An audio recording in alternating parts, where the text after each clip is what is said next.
세상에 부산에서요. 참 안타까운 사고가 있었습니다. 안진용 기자님. 네, 어제 오전 9시 반쯤 부산 해운대구의 한 비탈길에서 벌어진 일입니다. 영상 보면서 자세히 설명드리겠습니다. 네, 마을버스 한 대가 경사로를 따라 내달립니다. 어머. 그런데 자세히 보니까 네. 운전석에 기사가 없습니다. 어머머머. 100여 미터를 돌진한 버스는 컨테이너 박스를 들이받고서 멈춥니다. 세상에. 사고 당시 마을버스 안에 승객은 타지 않았는데 어허. 하지만 이 버스가 멈추기 전 한 50대 여성과 부딪히고 말았습니다. 어머 어떡해요. 이 피해 여성 병원으로 옮겨졌지만 안타깝게 숨졌습니다. 세상에 이게 대체 무슨 날벼락 같은 일입니까? 당시 상황을 목격하신 분 얘기 좀 들어보시고 이어가 보도록 하겠습니다. 건물이 무너지는 것 같은 엄청난 큰 굉음이 발생해가지고 한 3분에서 5분 정도 있으니까 이제 구급차랑 경찰차 충격의 정도를 가늠할 수 있죠. 건물 무너지는 굉음이 들렸대요. 근데 대체 이게 무슨 일이야? 어떻게 운전기사 없는 마을버스가 움직일 수가 있어요? 김현주 평론가님.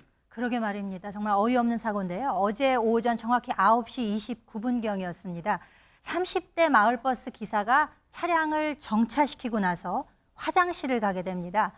그런데 차량이 정차되어 있는 상태였지만 시동은 켜 있는 상태였습니다. 그런데 이 비탈길이다 보니까 이 마을버스가 흘러내려가기 시작하더니 점점 가속도가 붙었겠죠. 엄청난 속도로 100m 정도로 미끄러져 내려갔는데 도로 경계석과 50대 여성을 잇따라 충격하게 됩니다. 이후에 컨테이너를 들이받고 겨우 멈춰서긴 했습니다만 피해를 입은 그 여성은 의식을 잃어서 병원으로 이송이 되고 하지만 안타깝게도 사망하고 말았습니다. 아니 세상에 박성배 변호사님 마을버스 기사분 입장에서는 배차 시간 간격도 정말 촘촘하기 때문에 그 짧은 시간 화장실 갈 수는 있어요.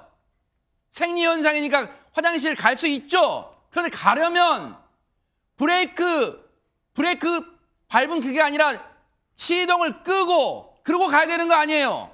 이 30대 운전기사는 경찰 조사에서 마을버스를 정상적으로 정차했지만 미끄러져 내려갔다고 진술했습니다. 이에 따라 경찰, 이 정차 당시 기어 상태 등 이 차량이 미끄러진 원인 등을 조사 중입니다. 정차 중 사고는 교통사고이고 사람이 사망했으므로 안타깝지만 교통법 위반 처벌은 피할 수가 없습니다. 큰 차량일수록 비탈길에서 미끄러져 내려갈 위험성은 더 높습니다.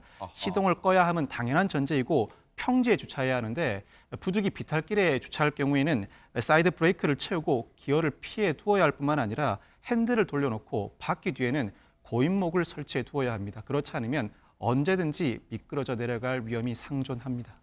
지금 이 사고 관련해서 경찰도 면밀히 조사를 하고 있는데요. 관련 얘기 들어보시고 이어가 보도록 하겠습니다. 사이드하고 뭐 기어 상태 이런 걸 좀 봐야겠지만 좋지는 했지만 위협하지 않았을까. 설마 별일 있겠어 하는 이 설마 방심이 정말 돌이킬 수 없는 참변을 불러왔어요. 너무너무 안타까운 그런 사고였습니다.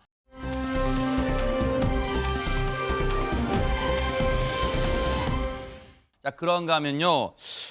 세상에 여러분이 만약 이런 일을 겪는다고 상상해보세요. 얼마나 공포스러울까요? 김현주 평론가님. 네, 엊그제 11일이죠. 부산 연제구의 오피스텔에 홀로 살고 있는 한 30대 여성이 지난달에 본인이 겪었던 황당한 일을 온라인 커뮤니티에 글을 올리면서 이 사건이 알려지게 되었습니다. 네. 이 혼자 살고 있던 30대 여성은 지난달에 혼자 5일 정도 해외여행을 갔다가 지난달 18일 오전 10시쯤에 집에 돌아왔는데 집에 돌아오고 보니까 그 문손잡이 도어락에 있을 거 아니에요. 네. 근데 그게 본인 게 아니고 생전 처음 보는 게 설치가 되어 있었다고 어머? 합니다. 그러니까 이게 혹시 호스를 잘못 알고 간 거 아니에요? 그렇죠. 우리 집이 아닌가 하고 좀 두리번거리기도 했었다고 하는데 아무리 봐도 자기 집이거든요. 어허. 이게 어떻게 된 일이지?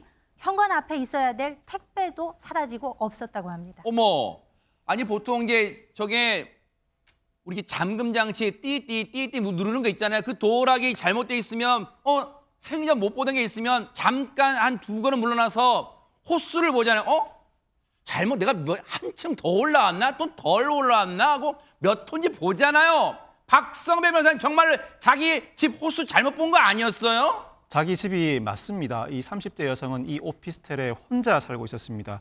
문이 열리지 않은 상황에 곧바로 경찰에 신고를 하는데 경찰은 곧바로 지문 감식반과 함께 현장에 출동합니다. 이어서 열쇠 수리공을 불러서 현관문을 강제 개방했는데 여기까지만 해도 1시간 반 정도가 소요됐다고 합니다. 어머. 그런데 네. 현관문을 강제 개방해 보니 네. 놀라 자빠질 정도의 장면이 눈앞에 펼쳐집니다. 어머. 여성과 일면식도 없던 한 40대 남성이 침대에 누워 자고 있는 것입니다. 어머. 이 남성은 출동한 경찰에 곧바로 현행범 체포됐고 다만 흉기나 다른 범죄 계획 단서는 발견되지 않았다고 합니다. 이게 무슨 해괴망측한 일이에요. 문을 열었더니 생전 일면식도 없는 남성이 자기 이 여성의 침대에 자고 있어요. 대체 무슨 일이 있었던 거예요? 그 대체 남성은 누구예요? 그러면 장윤 변호사님. 일단 노숙자였던 것 같습니다. 그러니까 경찰 조사에서 본인이 부산에 내려와서 노숙을 하는데 한 사람과 이야기를 하게 됐다는 거예요. 그러면서 우연히 만난 사람에게 내가 지금 너무 피곤하고 좀 잠 좀 잤으면 좋겠고 좀 푹 좀 씻었으면 좋겠다라고 이야기를 하니까 그럼 이 집 들어가서 원하는 대로 씻고 주무시면 된다라고 이 집을 알려주면서 들어가라고 해서 나는 들어갔다. 이렇게 이야기를 했다는 겁니다. 어머. 아니 근데 이거 얘기를 들을수록 더 해괴망측하고 알 수가 없어요. 왜냐하면 보세요. 안진웅 기자님, 이 노숙자의 말을 고지고대로 믿을 수 없는 게 그 사람한테 그러면 그 집이 당시에 빈집이란 걸 누가 어떻게 하고 그 노숙자한테 얘기해 줬다는 거예요. 네, 체포하루 전날인 지난달 17일로 돌아가 보면은요. 일단 이 남성, 이 오피스텔의 관리인을 찾아가서 내 집인데 문을 좀 열어달라고 부탁을 합니다. 그런데 관리인이 거절을 했어요. 이때까지 대처를 잘했습니다. 그랬더니 이 남성, 돌연 열쇠 수리공을 불러서 무려 35만 원을 내고 자기 마음대로 도어락을 교체한 뒤 들어간 겁니다. 어머. 그리고 이 집주인 여성이 도착할 때까지 하루 동안 이 집에서 지냈고요. 게다가 이 남성, 태연하게 여성의 택배도 집 안으로 가져다 놓고 또 편의점에서 컵라면을 사다가 먹는 등 기행을 일삼았습니다.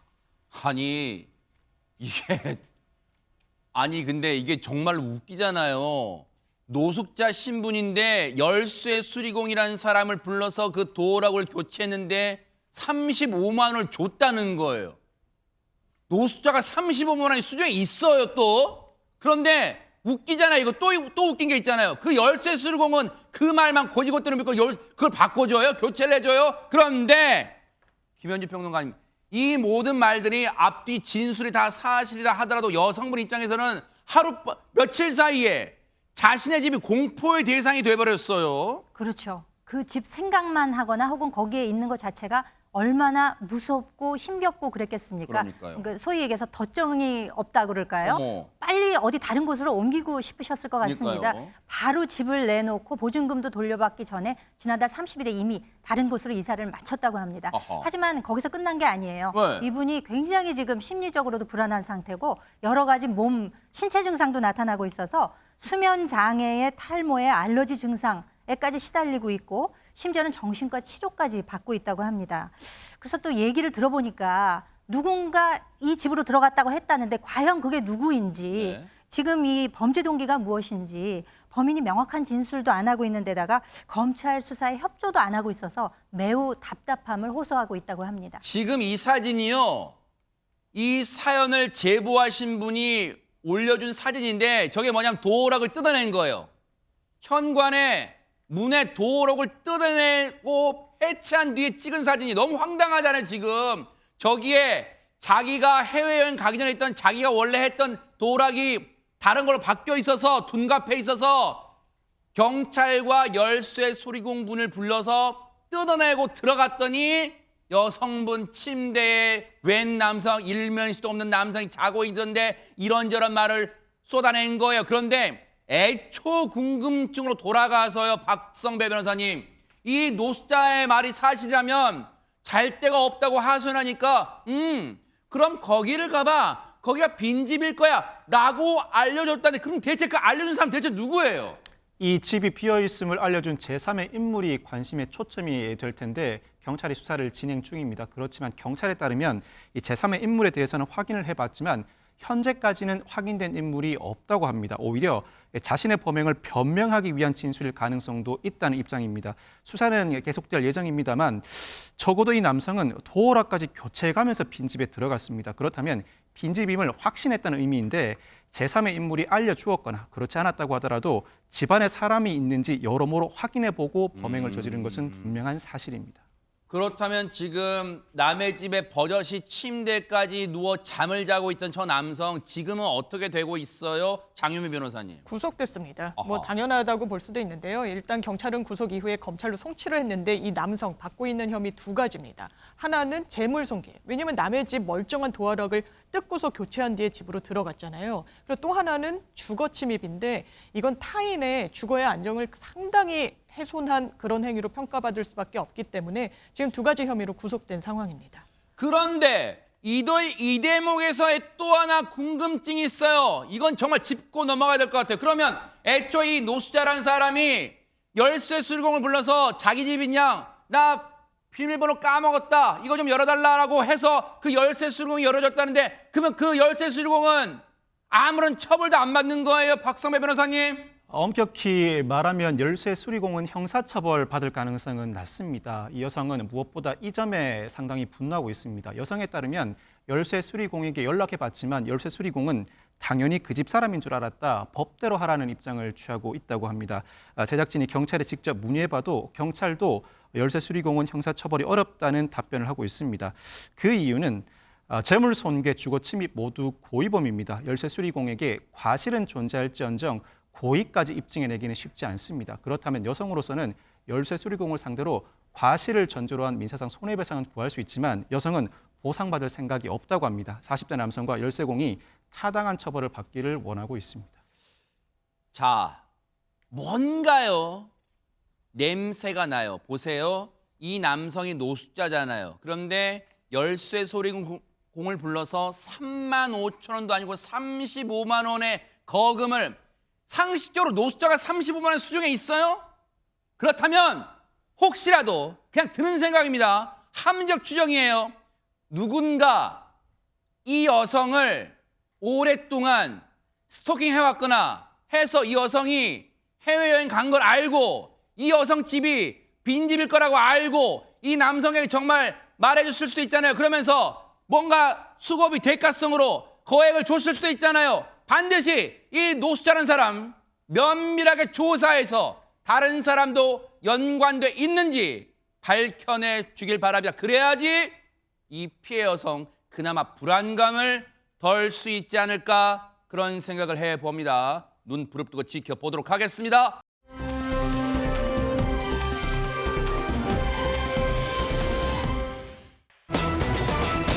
자, 분위기 바꿔봅니다. 시청자 여러분들 아마 이 노래 내 인생곡이야, 참 명곡이야 그런 노래들 많으실 거예요. 왜? 그런 노래는 지금 들어도 참 평안함을 주는 그런 명곡이니까요. 참 그런 노래 많이들 있을 거예요, 안진영 기자님. 네, 말씀하신 대로 우리 주변에는요, 시대와 세월을 초월한 명곡들이 많이 있습니다.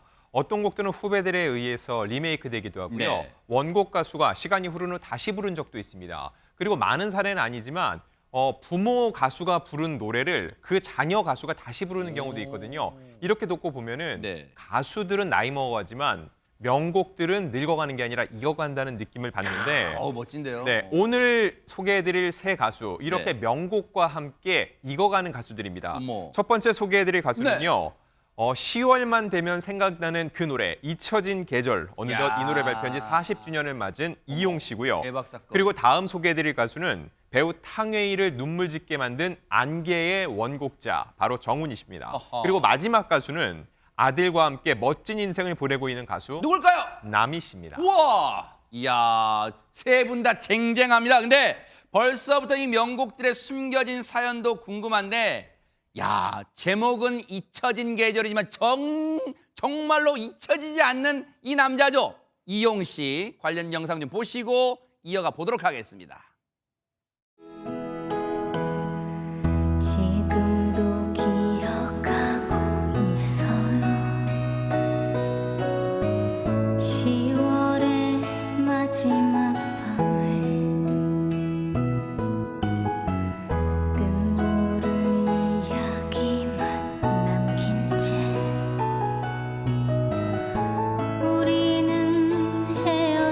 지어 그날의 쓸쓸했던 표정이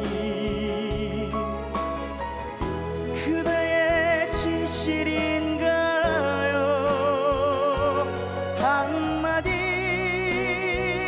변명도 못하고 잊혀져야 하는 건가요? 언제나 돌아올 때가 나에게 꿈을 주리라 이룰 수 없는 꿈을까요? 날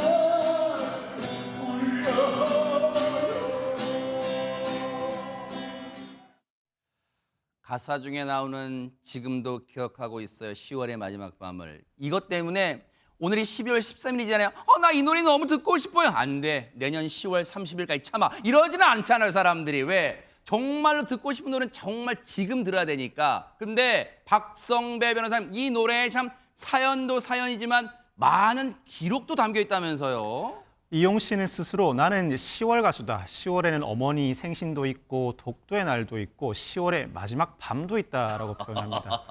조용필 씨가 천하무적으로 군림하던 1982년 25살 나이에 이용 씨가 잊혀진 계절로 데뷔합니다.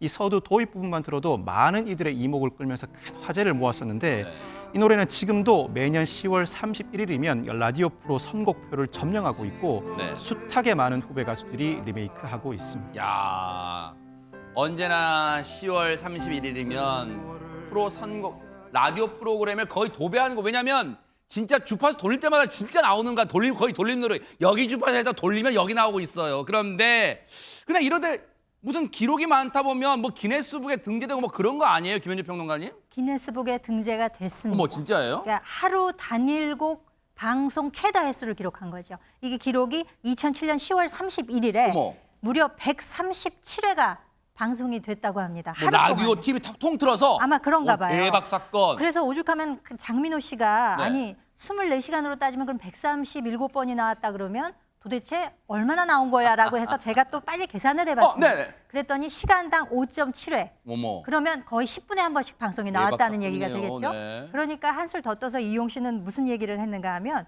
오죽하면 라디오 오프닝 곡으로 틀었다가 마지막 곡으로도 틀겠다 그러고 2번 나온 적도 있다고 해요. 어머. 그런 이야기도 했다고 합니다. 네. 근데 누가 봐도 누가 뭐라 해도 이용 씨는 10월의 남자라는 이 애칭이 어색하지는 않을 것 같아요. 그런데 이 노래에 담긴 사연을 보니까 이게 자칫 잘못하면 이용 씨가 9월의 남자가 될 뻔했다는 얘기도 있어요. 이게 대체 무슨 얘기인가요? 네, 그야말로 비하인드 스토리인데 네. 원래 이 노래 작곡가가 조영남 씨에게 조류가 있던 거죠. 어머, 그래요? 근데 조영남 씨가 부르려고 했을 때는 9월로 돼 있었다는 겁니다. 어머. 그런데 이용 씨는 이미 본인의 앨범 녹음까지 마친 상태의 이 노래가 추가곡으로 들어온 겁니다.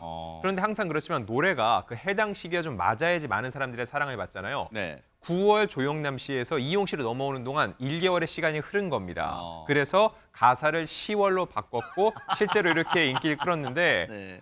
한 방송에서 이런 질문이 갔습니다. 혹시 조영남 씨가 불렀다면 이 노래가 더 인기가 있을까라는 질문에 대해서 내가 조영남 선배님의 열렬한 팬이었다. 만약 이렇게 좋은 곡이 선배님에 가서 히트를 쳤다 해도 억울한 마음은 없었을 것 같다고 얘기했는데 이거 사실 딴소리입니다. 왜냐면은 더 인기가 있었을지 물어봤는데 네. 그거에 대한 정확한 답은 안 했거든요. 결과적으로 볼 때 이 노래는 내가 부른 게 딱이었다는 은근한 자부심을 야. 드러낸 것으로 보입니다. 모르긴 몰라도 조영남 씨가 불렀으면 지금도 기억하고 있어요. 10월에 뭐 이렇게 하지 않았을까. 느낌 달랐을 것 같아요. 그런데 정말로 잊혀지지 않는 노래 이용 씨한테는 큰 재산이잖아요. 그런데 이용 씨는 이 노래를 어떻게 기억하고 있을까요? 한번 들어보시고 이어가 보도록 하겠습니다. 잊혀진 게 내려가지를 않고 지금 벌써 몇 년에 40년 가까이 이렇게 되는 게 저도 모르겠어요. 이유를 잘 모르겠어요. 단 그 피아노 선율하고 또 이렇게 쌀쌀한 날씨하고 또 이 가사의 그날의 쓸쓸했던 표정이 그대 진실인가 이런 것들이 삼위일체가 돼서 아직도 많은 사람들의 심금을 울려주지 않나 저는 그렇게 추측할 뿐이에요. 그냥 일반인들도 저를 길거리에서든 뭐 엘리베이터에서 보든지 하잖아요. 그러면 아유 10월이니까 바쁘시겠어요. 그리고 11월 달에 그렇다고 제가 노는 건 아닌데 뭐 바쁘게 서두르고 그러면 10월도 지났는데 왜 이렇게 바쁜 척해요? 막 이런 식으로 아주 10월이 무슨 나한테는 무슨 대명사 비슷하게 돼 있어요. 10월 달이 오기 전서부터 이렇게 기다리게 되고 특히 마지막쯤 되면은 지금 벌써 40년 동안 굉장히 쓸쓸해져요, 나도. 나이가 드니까 더 그래요, 더. 그런데요. 사람에게 익숙하다는 게 참 무서운 것 같아요. 이걸 9월로 바꿔볼게요. 지금도 기억하고 있어요. 9월에 뭔가 느낌이 있어요. 9월에. 네, 어쨌든 익숙합니다. 10월이. 그런데 이용 씨가 기다린 건 10월뿐만이 아니었다 이런 얘기도 있어요. 장윤 변호사님. 10월의 남자, 10월의 가수 이용 씨가 기다린 건 10월뿐만이 아니라 바로 아내와 아들이었다고 이건 또 합니다. 무슨 얘기예요? 왜냐면요, 이 이용 씨 같은 경우에는 부인 이미숙 씨와 결혼 38년 차에 접어들었다고 하는데 기러기 생활을 한 지 무려 10년 이상이 됐다라는 겁니다. 그래요? 왜냐면 그 아들이 미국에서 음악과 교수로 재직 중이라고 해요. 그래서 아마 어머니가 그 좀 지원을 해주러 갔던 것 같은데 네. 최근에야 이 기러기 생활 청산하고 아내분이 한국으로 돌아왔다라고 합니다. 그래서 이용 씨가 정말 아내가 귀국하니까 너무나 좋다. 그리고 다시 설레는 마음도 든다라고 근황을 전했고요. 네. 또 이용 씨는 여러 행사 그리고 뭐 방송뿐만 아니라 최근에는 유튜브 채널을 개설을 했는데 굉장히 구독자 수도 많이 늘었다라고 하고요. 이렇게 팬들과 끊임없이 소통하고 있다라고 근황을 전했습니다. 야, 늙지 않는 명곡일 뿐 아니라 앞서 지금 영상 보니까 참 이용 씨 나이가 들지 않는 것 같아요. 얼굴 보니까요. 참 멋집니다. 그런가 하면 늙어가는 곡이 아니라 익어가는 명곡 두 번째 주인공은 야, 이 가수는요 수많은 후배들한테 레전드로 꼽힌답니다. 누굴지 영상으로 만나보시고 이어가 보도록 하겠습니다. 나 홀로 걸어가는 안개만이 자욱한 이 거리 그 언젠가 다정했던 그대의 그림자 하나 생각하면 무엇 하나 지나간 추억 그래도 애타게 그리는 마음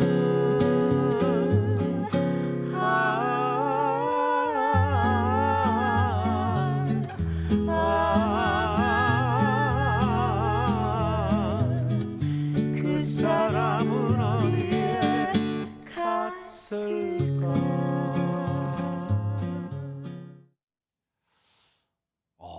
안지용 기자님, 조금 전에 이용 씨의 잊혀진 계절도 뭔가 남녀 간의 어떤 이 사랑하는 마음을 참 애절하게 표현한 것 같은데 이 노래도 정말 감성이 막 충만해집니다.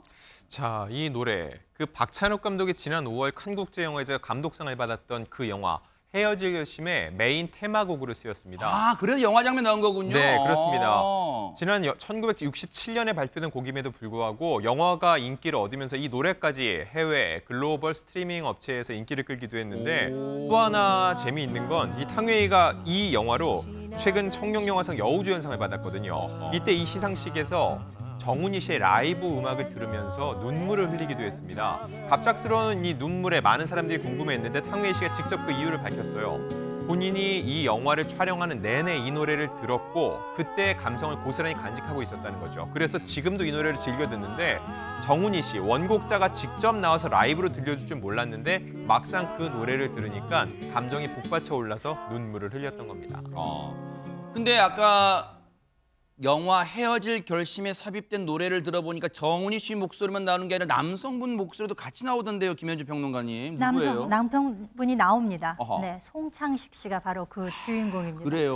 이 노래가 그 정훈이 씨의 데뷔 앨범 16살 때 녹음을 했던 그 앨범에 그 실려 있었던 곡인데 소설 무진기행이라는 것을 영화로 만든 안개의 주제곡으로 쓰였다고 합니다. 그것이 1967년, 지금으로부터 55년 전의 일이었는데 세상에. 55년 만에 다른 영화에 지금 OST로 쓰이게 된 거잖아요. 대박인데요. 네. 그러니까 정훈이 씨가 올 2월에 박찬욱 감독으로부터 전화를 받았대요. 아, 그래요? 영화를 하나 찍었는데 네. 꼭 그 안개라는 곡이 필요하니까 네. 좀 노래를 쓸 수 있겠습니까 하니까 그 내가 지금 70대가 되다 보니까 10대 때와 목소리가 완전히 바뀌었다. 뭐 제가 듣기에도 그 당시에는 상당히 미성이었다면 지금은 상당히 조금 이렇게 저음 이런 것들이 강조되는 음성이기 때문에 그렇게 얘기를 하니까 박찬욱 감독이 지금 소리도 좋다 이렇게 얘기를 하셔서 송창식 씨를 찾아가서 일주일 만에 저 노래를 녹음을 새로 한 거예요. 55년 만에.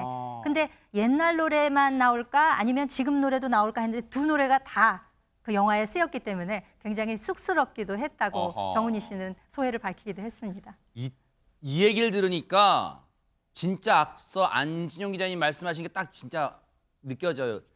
노래가 늙어가는 게 아니라 진짜 익어가네요. 55년 전에 들었던 그 느낌과 지금 들은 느낌이 참 하나 달라진 게 없어요. 그런데 1960년대 그럼 정훈이 씨를 가요계로 이끈 인물 당시에 누굴까도 궁금해요. 박성배 변호사님. 정훈이 씨는 1951년 육남 1녀 중 5째, 그중에서도 외동딸로 태어났습니다. 아버지가 피아니스트 겸 가수였고 작은 아버지도 피아니스트 겸 악단장이었다고 합니다. 정훈이 씨에 따르면 아버지는 일제강점기 때 유랑극단에서 활동했고 집에는 오르간, 트럼펫, 색소폰, 클라리넷, 바이올린 등 각종 악기가 있었다고 합니다. 그 시절 보기 힘든 악기들이 집안 한가득이었다는 것인데 아버지는 오빠들과 15살밖에 안 된 자신에게 음악과 미국식 영어를 가르쳤대요. 어느 날 아버지가 정훈이 씨에게 너 커서 가수랑 외교관 중에 뭐가 될래? 너가 자라서 20대가 되면 세상은 달라질 거다. 아하. 엄마처럼 저렇게 살래? 라고 물어서 정훈이 씨가 저는 공부보다 노래가 좋아요라고 답을 한 적도 있다고 합니다. 야, 솔직했어요. 그런데 어렸을 때부터 히트곡도 막 나고 이 유명세를 치르다 보니까 정말 웃지 못할 일도 있었답니다. 어릴 때부터 유명해지다 보니까요. 그 얘기 좀 들어보시고 이어가 보도록 하겠습니다.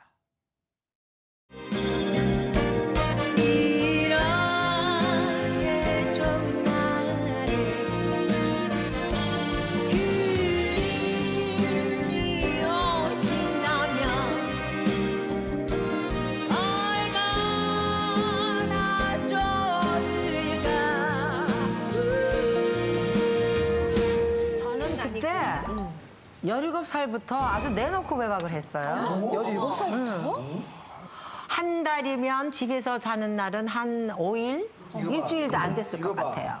경기도로 쇼를 가면은 당연히 그때는 이제 토행 금지가 있으니까 집에 못 오는 거는 당연하고 천호동에 국장이 딱 하나 있었는데 선배님들이 앞에 한 두세 분 계시면은 그분들이 아시니까 선배님 먼저 하시면 저는 이제 뒤로 밀리잖아요. 그러면은 천호동에서 자야 돼요. 왜? 11시면 차가 끊기고. 예. 그리고 건너와봤자 우리 집에까지 못 와요. 토행금지 걸리니까. 그래서 외박 아닌 외박을.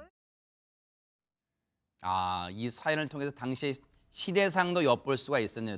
통행금지 네 글자요. 그런데 장유민 변호사님 그런 생각할 거예요. 앞서 헤어질 결심을 통해서 오랜만에 정훈이 씨 목소리 들어서 반가웠지만 팬분들은 계속해서 공연도 보고 싶어요, 듣고 싶어요, 노래도 막 그런 생각하실 거예요. 네, 공연 볼 수 있습니다. 그래요? 왜냐하면 남편분과 같이 라이브 바를 운영하고 있거든요. 근데 남편과 또 이 결혼까지 이르게 된 정말 굴곡진 사연이 있다고 합니다. 아하. 무려 87년도에 이게 여가수가 본인의 어떤 그 인생을 솔직하게 이야기하기가 쉽지가 않았을 텐데 네. 나 혼전 동거했다. 그리고 혼전 임신 이후에 결혼식 하게 됐다. 라고 밝혀서 상당히 화제를 모았던 적이 있는데요. 네. 일단 정훈이 씨가 3년 동거한 이후에 출산을 하고 그 이후에 혼인신고를 한 이후에야 비로소 결혼식을 올렸다라는 사연을 소개하기도 했었는데요. 바로 그 남편 김태화 씨입니다. 지금 아까 라이브바 이야기를 드렸는데 네. 정훈이와 김태화의 꽃밭에서라는 바라고 합니다. 이름이 네. 참 예쁜데 그러니까요. 그곳에서 계속해서 주말 등에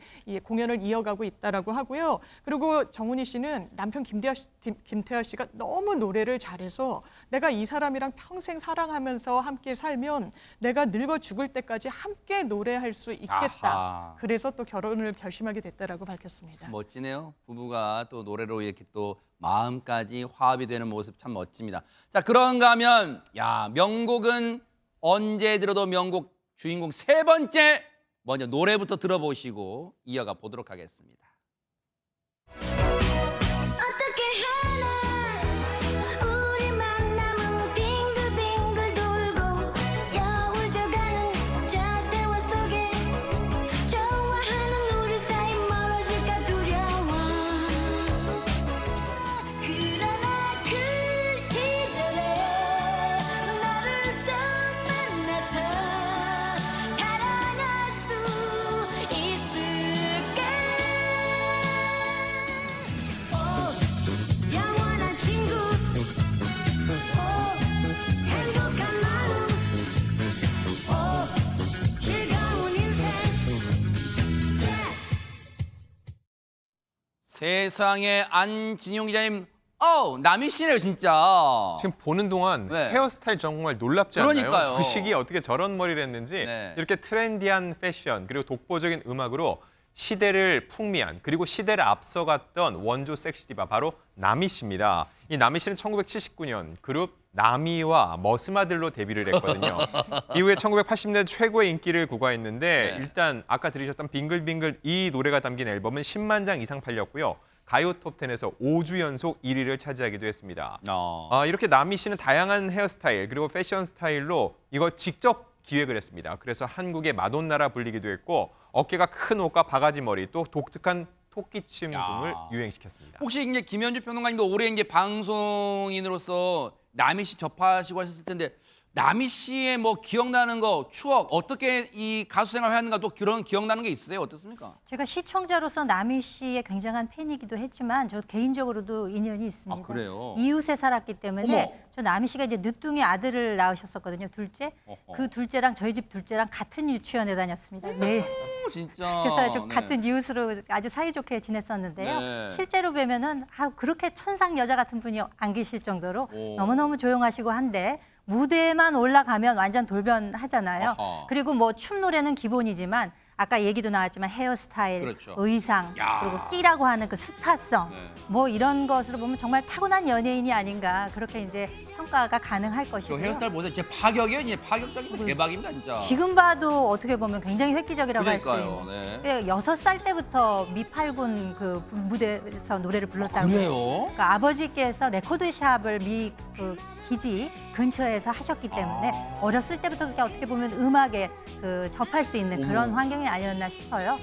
당시에 패셔니스타예요. 패셔니스타 대박 사건입니다, 진짜. 네. 네, 그래서 청소년기 시절에는 해피돌스라는 그 그룹을 했었고요. 네. 베트남 위문 공연도 갔었고 그 이후에 해피돌스가 해산이 되고 나서 남이라는 예명을 사용하면서 아까 말씀하신 그 나미와 머스마들이라는 밴드 활동을 네. 본격적으로 시작했다고 합니다. 그랬군요. 네. 사실 명곡인 이유는 장윤미 변호사님 세월이 흘러도 후배들에게 여전히 사랑받기 때문일 거예요. 그렇죠. 남희 씨의 대표적인 명곡은 슬픈 인연이라고 할 수 있는데요. 뭐 015B 곡도 유명한데 뭐 가수 아이유가 리메이크하기도 했고요. 또 이은미 씨가 리메이크한 거에 그치지 않고 배우분들도 상당히 많이 불렀습니다. 그래요? 배우 강부자 씨, 이병헌 씨. 그래서 가요계의 후배뿐 아니라 동료 이런 연예인들, 배우들 정말 불멸의 명곡이다 이렇게 칭하지 않을 수가 없는데 네. 또 2020년도에 한 가창 프로그램에서는요.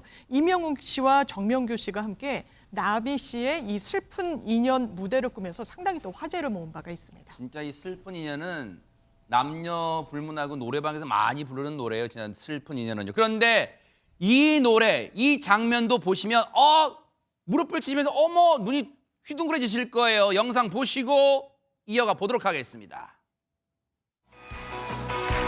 그저 바라만 보고 있지 그저 속만 태우고 있지 늘 가깝지도 않고 멀지도 않아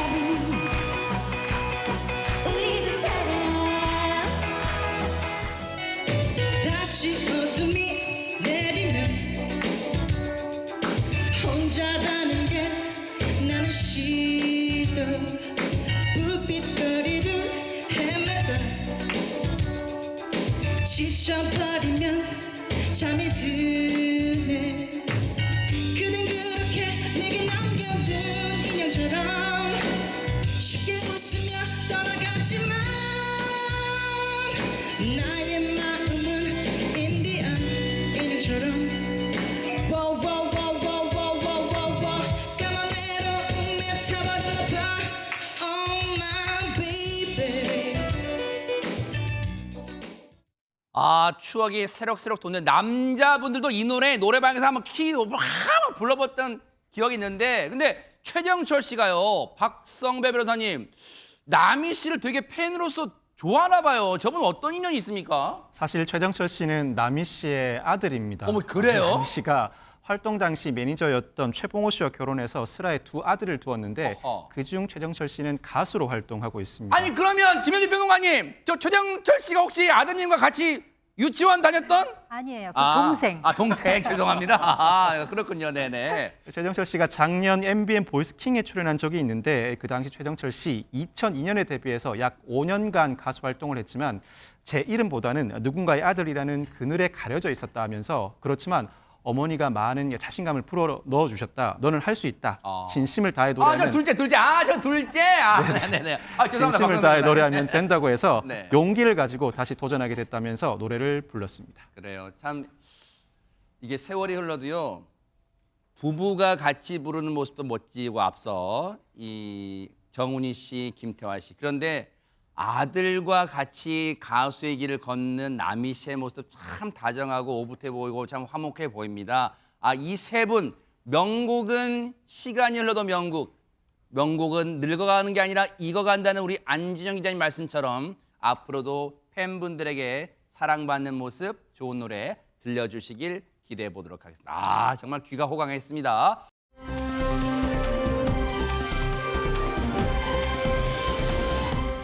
자, 그런가 하면 어제 경남 창원의 한 행정복지센터에서 세상에 이런 소식이 들려왔습니다. 안진용 기자님. 네, 경남 창원시 교방동 행정복지센터에서 있었던 일입니다. 어제 오후 2시쯤으로 가볼 텐데요. 네. 한 70대 할머니가 행정복지센터를 찾아와서 이 공무원에게 흰색 봉투를 불쑥 내밀었습니다. 어허. 이 공무원이 그 봉투를 열어보니까 5만 원짜리 20장, 딱 100만 원이 들어있었습니다. 어머. 할머니는 기부하고 싶다라는 짧은 한마디와 함께 봉투만 남겨두고 부랴부랴 센터 밖으로 나가셨는데 그래서 이 직원 얼른 가서 어르신을 붙잡았습니다. 어머.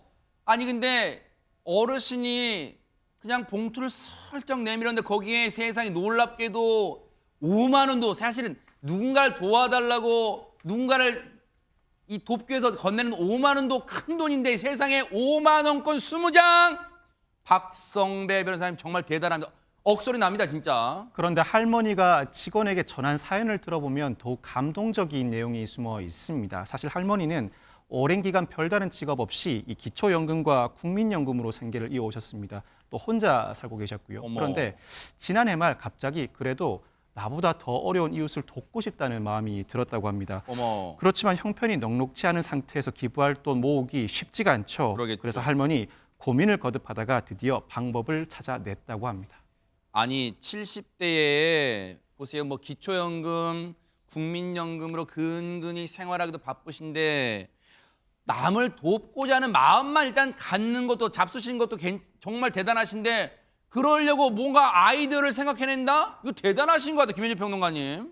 고민 끝에 선택해낸 방법이 있었습니다. 뭘까요? 동네를 돌면서 폐지와 고철을 줍겠다. 이렇게 결심을 하신 거죠. 세상에. 그러니까 하루에 두세 차례, 생전 처음 있는 일이었다고 합니다. 그전부터 그 일을 하셨던 게 아니라 어머. 돕기 위해서 돈을 모으려니까 이 일을 내가 해야 되겠다라고 결심을 하신 거죠. 매일 동네 두세 바퀴를 돌면서 폐지와 고철을 주었는데 네. 저 폐지 1kg 모아야 50원에서 70원 받는다고 합니다. 아니 키로당 50원에서 70원밖에 안 돼요? 그러니까요. 그러니까 1년 만에 비가 오나 눈이 오나 춥거나 덥거나 상관없이 저 100만 원을 모으기 위해서 얼마나 고생하셨을까를 생각하면 이 100만 원은 100만 원이 아닌 겁니다. 이 가치를 따질 수 없는 기부라고 생각합니다, 저는. 제가 부끄러워지네요. 남을 돕고 싶은 마음 누구나 가질 수 있어요. 그런데 이러잖아요. 나 누구 돕고 싶어. 근데 돈이 없네. 에이, 뭐 다음에 돕지 뭐. 라고 생각하기 쉽잖아요. 근데 이분은 달랐어요. 100만 원이 든 봉투를 행정복지센터에 맡겼답니다. 당시에 그 봉투를 받았던 공무원분의 얘기 좀 들어보시고 이어가 보도록 하겠습니다. 긴 백발머리셨고요. 폐품 같은 거 봉지 손에 들고 오셨었거든요. 뭐 캔 이런 종류 봉투만 그 기부금이라고 주시고 바로 나가셨어요. 이제 나가가지고 다시 모시고 들어와가지고 이제 얘기를 좀 나눴거든요. 자기도 힘드니까 뭐 어려운 사람을 돕고 싶었던 마음이 있었고 제가 형편이 안 되니까 이제 뭐 폐지라도 좀 주어보자 이래가지고 시작하셨다더라고요. 재산도 거의 없으시고 기초연금하고 국민연금 소득만 있으시더라고요. 이웃돕기 목적으로 폐지를 주었는데 이제 100만 원 딱 현금으로 잡으니까 딴 마음 생겼다가 그냥 바로 왔다면서 이렇게 말씀하시더라고요. 사실 장유미 변호사님, 우리가 말은 쉬워요. 그리고 뉴스파이터 사랑하는 시청자분들 그중에는 이런 분 안 계실 거라 저 믿지만 혹시라도 100만 원? 아유 100만 원 그거 뭐 누구 도우라고 낸 거야? 이런 분은 안 계시겠지만 세상에 폐지 1kg 주어오면 50원 많이 쳐주면 70원 받는데 그거를 모아서 그냥 안 도와도 누가 하나 손가락질 안 하는데 이분은 그 하셨어요. 그 일을 세상에. 100만 원 자체도 굉장히 큰 돈이지만 이분에게 정말 100만 원이 갖는 의미는 더 남다를 것 같습니다. 1년 이상 모아온 돈이시고요.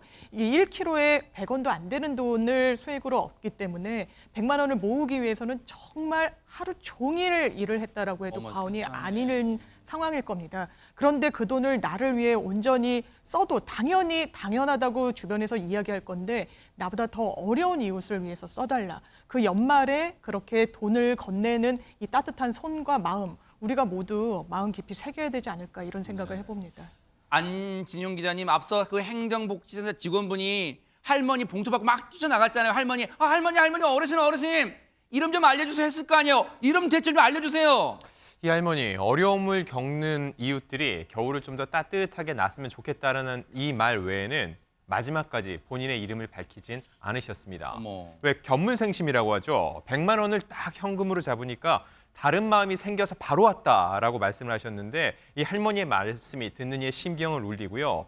이 할머니에게 100만 원은 정말 큰 돈이었을 겁니다. 이 할머니가 하루 종일 다니면서 주운 건 폐지가 아니라 이미 땅에 떨어진 사람들의 마음이었을 것 같은데 이 할머니 100만 원이 아니라 수중에 100억이 있었다면 이걸 능히 다 기부를 하셨을 뿐입니다. 이런 할머니를 보면은 아직까지 세상이 충분히 살만하고 또 따뜻하다는 생각이 듭니다. 그러네요. 정말로 나만 배부르면 된다는 생각했던 제 자신이 너무나 부끄러워지는 순간입니다.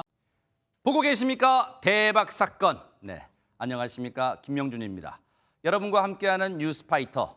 다양한 소식과 뉴스를 보고 싶으시면 화면 오른쪽을 꾹 눌러 구독해 주시길 바랍니다. TV로도 유튜브로도 여러분께 한 발 더 다가가겠습니다. MBN 뉴스와 뉴스파이터를 사랑해 주셔서 고맙습니다.